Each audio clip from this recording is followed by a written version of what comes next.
For today's video natin mga kapistol, bali ito ngayon, andito tayo sa may tapat ng railing.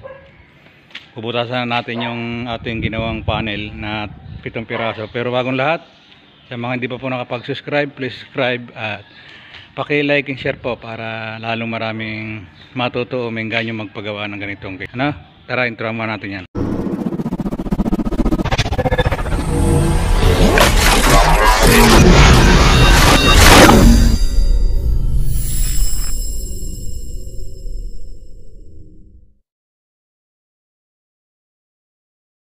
Bali naglalagay na tayo ng nut doon sa tornilyo doon sa kanyang gulong. Tinanggal natin.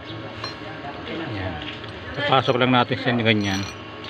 Tapos i-weldingan natin para mas matibay. Andito ho, yun. Ayan. Naka-welding sa loob para hindi siya umuga pag nilagay natin sa gate natin.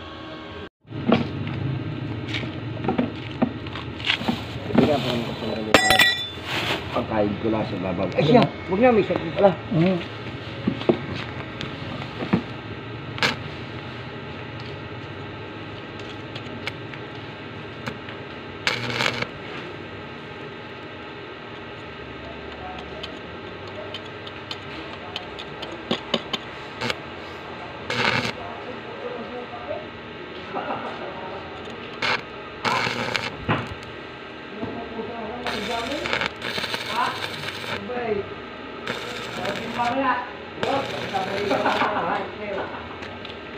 Ang sabi ko, punta ako, ikaw na mo pala dyan mo, baby.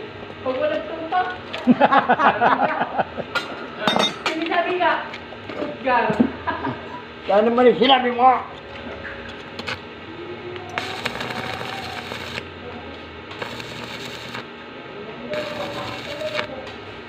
Pag may regla, huwag nyo nang kontrahin. Pag may regla, huwag nyo nang kontrahin. Pag may regla, huwag nyo nang kukontrahin. Para magkasundo kayo. Kinontra nyo di. Kakagalit lang kayo.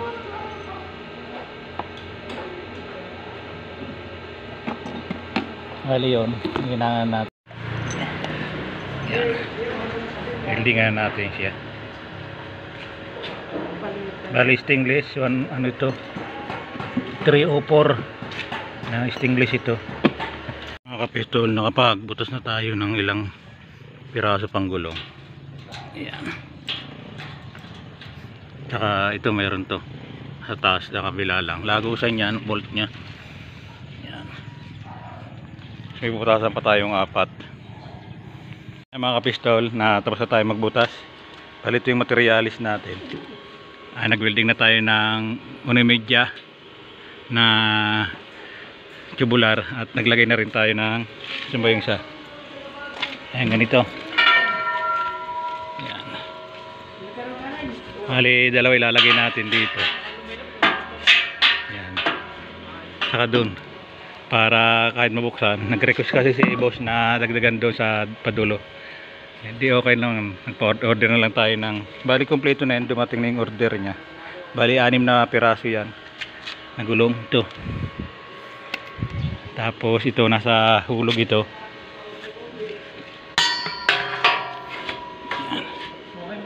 Yan, nahulog na yan.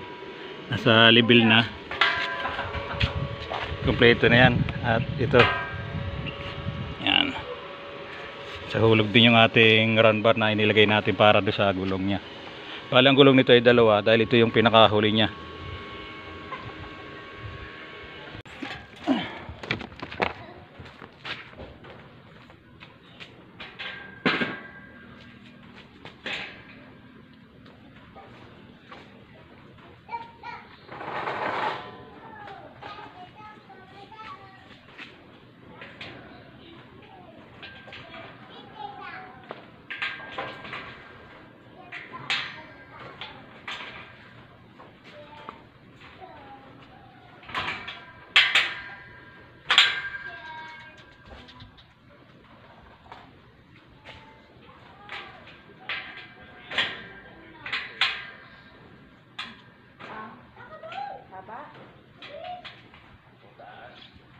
Ano daw yan? 2 meters o 150?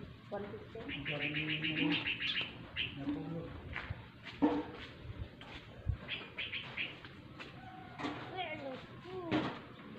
Yan ay kapitan natin yung 6 na piraso. Bali may isa pa tayo dito. Yan. Sobra lang init kaya ako medyo simuling mo ng kaunti. Yan. At ito yung service gate niya, nasa gitna. Pangatlo mula dito sa tabi. Mula dito sa tabi, pangatlo. Gitnang-gitna mismo siya ng ng gate niya. Yan ang mga gulong. Yan, tignan nyo. Ayos na ayos yan.